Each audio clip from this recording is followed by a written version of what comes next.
I have the following words in my array or in my lookup, and uh, I basically I basically want the following functionality. As I'm typing the prefix HEL, I need a way to actually get the count of words in my lookup that actually begin with HEL. So in this case, the count is 4.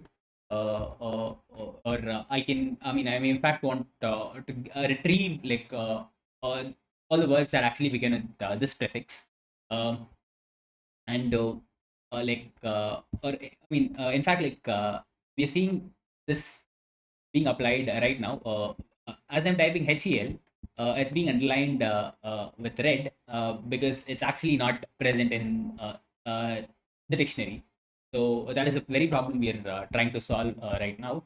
And there can be many variations of this, but the point I'm trying to convey is this autocomplete task is actually very useful. And if you have to do this the standard brute force way, how do you go about doing it? Like we have to basically compare whether this word is HEL, starting with HEL, and for every single word in this lookup, and that is expensive. In fact, it'll take order of n times the size of my prefix, which is, let's say, p. And so I'll have to basically go through all the words in my lookup and compare it to the prefix, and that is going to take this order of time, and that is expensive. Can we do better? Yes, we can do better. Uh, and There are many ways of achieving this. We can use a balanced, self-balancing BST, uh, um, or we'll be having a look at something that's a lot simpler to code, and they are tries. So let us insert our words one by one. Here, hash will be our end of string character. So that will denote the end of the word. Uh, uh, so we have HELLO, and then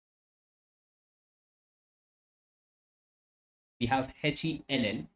So uh, hope you can actually appreciate what is happening here. Here we are basically reusing the prefix and and then we are just adding new nodes uh, on the map, on the roadmap that we haven't explored yet, but we are actually using the initial part as it is HELL, and so that is the optimization here, and that will help us save time. So and then similarly for Helen, I'm actually reusing HEL, and then I'm inserting EN and hash. That is hash is just to indicate the end of the character, end of the word, and similarly I have HEL E, and we have a hash character here, and let's try to insert try TRY and end of character.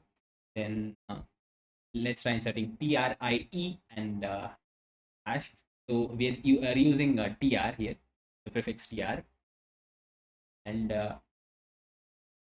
note that uh, I'm not trying to connect this E to this I, and trying to reuse that, and that is because the caveat here is that I'm only trying to reuse the prefix. If I try reusing some other character midway, what will happen is that'll indicate that the following word is if I reuse this e, that would indicate that the following word exists, TRIEN, trien, and that is not in my lookup. That is not in my dictionary. So that will create new problems, and hence I'm inserting a new e for this level separately, and this e is not the same as this, not connected any. So I hope you were able to appreciate that we are only using the prefixes here, the prefix characters, and once they go separate ways, we don't connect them back. Like there is no intersection once you actually separate. Like as long as you follow the same roadmap, you're good. But once you go separate ways, there's no joining back, and that is pretty much what prefix tree is about. Then we have a tree. We have TREE, after TRIE, we had TRE, we had TRE, and then you have TRIP, and that is how prefix try insertion works. Now that we've seen how insertion would be done, let's see how we can search if a word actually exists in our lookup. In our, so let's try looking for the word trim. So I have T in the first level, then I have R, okay, then I have I, that's great. And then let's try looking for M in the fourth level, like uh, TRI, and then note that I does not follow any M. So that means like since we do not have any roadmap going forward, we do not have any way going forward. That means like we've reached a dead end, and we cannot find the word M here. So that means trim is not there in our. So you can probably underline this with the red color. So to indicate that it's not there in your. So and now let's try looking for the word TRI. Uh, this is tricky because TRI is there, but uh, I know that I immediately does not follow a hash. So and hence like even this TRI does not exist in our lookup, despite the fact that TRI exists as a prefix, and like that is why we actually have this hash, the end of word character. And if we did have TRI in our dictionary, I would immediately follow a hash. And since that does not happen in this case, that means TRI is not there in our lookup or dictionary. So it's not present in our try. So that is why we have this hash character to actually just differentiate between a prefix and an actual word that is present in the lookup. So that is how searching works in a try. Let us try implementing tries in Python. Uh, Note that usually tries are implemented slightly differently from what I'll be implementing, but the high level idea is going to remain the same, and the time complexity is also going to be uh, same. And of course, like implementations do matter, like, and we have to ensure our try does not blow up too much in terms of memory, because that is the only con of try, is that like quickly it can very well bloat up, and we have to ensure it's implemented well. But just to make things simpler and to convey the idea quickly, I'll be implementing try using nested dictionaries, uh, like that is nested hash maps. That is a hash map within a hash map, or in this case in Python, since I'm going to use dictionary to achieve that purpose. So it's going to be nested dictionary, a dictionary within a dictionary, and that is how I'm going to implement try here. So let's get started. So I have the class try, and let me define the root try node with an empty dictionary. Then let's get started with the add word method. And this add word method, or let's just rename it as insert. So this is just the word insertion, and given a word, I try to insert. So for I try to do it character by character, and it's this is a try node, and initially this is going to be the root try node, and if this character does not exist in the try, then I add this character into my dictionary. I'm going to create another dictionary inside. So that's what I'm talking about in nested dictionary. So as you can see, I'm adding a dictionary within a dictionary, and after that, I just try going one level forward. So try is equal to try of C is going to make me move one level forward.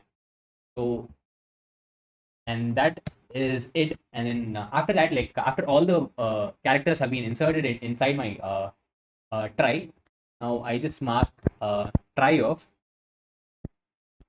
hash, and that is going to be true.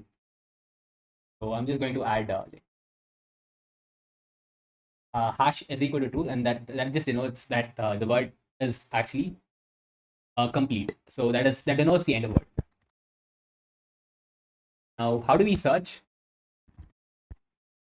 Or like this is just going to be very similar to the previous function. So it's going to be initially I'm going to start with the root try node. Now for C in word, I'm going to iterate character by character. If C not in try, what does this mean? That means like we reached a dead end, and like we do not have that character in our level, and that means like since that character is not there, this prefix or this word also is not there in the try, so I return false. Else I just keep going forward level by level. So try is going to be try C. Exactly the same thing as we did here. And then finally, I just return if return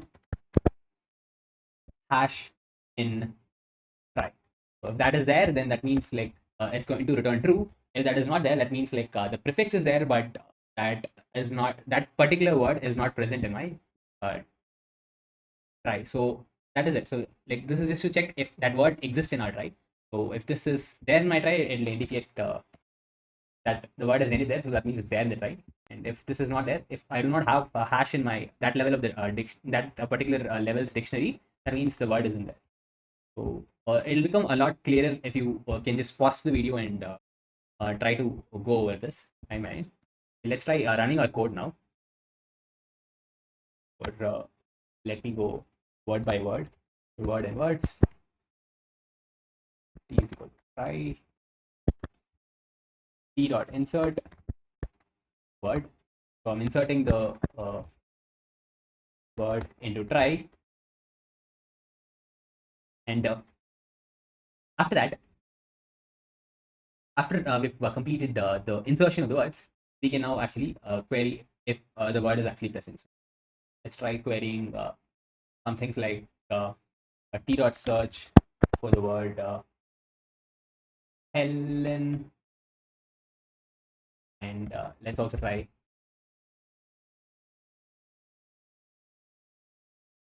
searching for the word Henry. So is Henry present?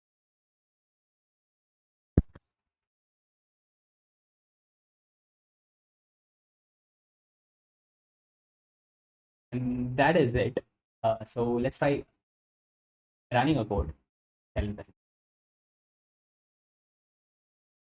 Let's try running a code now.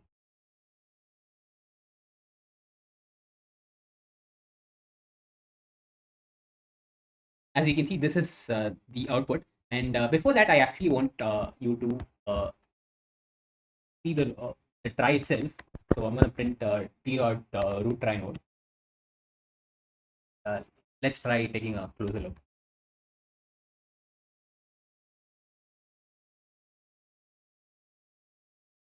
Okay, I'm supposed to print it after this, after I finish inserting it. So let me just copy this, and we'll try taking a closer look of what this nested dictionary looks like.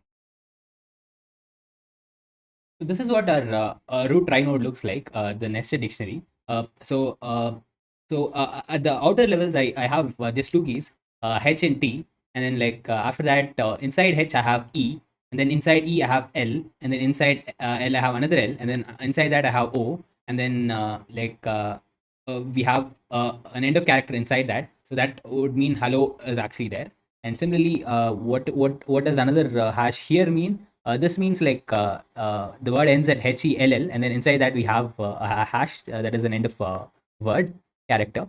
So then we have HELP, and then that also ends. And then you have HELEN, and then that also ends. Then I have at the same level as H, I have T. Then that is then I have TRY that ends. Then TRIE also ends. TRIE, then I have TREE. So I hope you actually got how this is actually built for insertion and also for searching. And so this was actually a prefix try. And let's try going through the time complexity analysis of this. And know that building a try is basically like a one-time operation, and then we can insert words into the try with just O L time complexity, because all we are doing is just uh, going through the words character by character, and where L is the size of the word, and then search is also going to just take the same thing, because we're just going through the word character by character, and then the lookup is just going to be O1 here, the lookup in the dictionary, and so that is actually the optimization. And the brute force search actually took n times L, where we have to go through the entire list. But here, once we actually finish building the try, uh, it's blazingly fast. And and the reason why I chose to actually implement this as an essay dictionary is that with just very few lines of code, you can actually like uh, get implement like new things, like let's say get words, get word count starts with. So let's say I need like the count of words, like get count starts with like the count of words that actually begin with a prefix. So let's say I need that. And how do I actually accomplish that? So that can be done with just this small modification, where I also maintain a count variable for every node, and then like every time I actually come across that a particular prefix, all I need to do is just increment this count variable, and that's it. I'm actually adding that here in the try node, and then every time I'm going through that prefix for new words, like if I'm coming across the same prefix, this count is just going to get incremented. So my new function, where I fetch the count of words that begin with a certain prefix, is just going to be, if that is not there, that means like I return zero, the count is zero, or all I need to do is just return the count, because I'm maintaining that count. That means all the characters are there, all the characters or the prefix is there, and all I need to do is just return the count at that level, and that will give me the count of words that actually begin with a certain prefix. So let's test it out. So t dot get count starts with, and let's go with HEL, and let's say let's print it out. So it's printing 4 here, so that is good. So we have 4 words that actually start with HEL. Let's go with help, and in this case we just have one, that is HELP.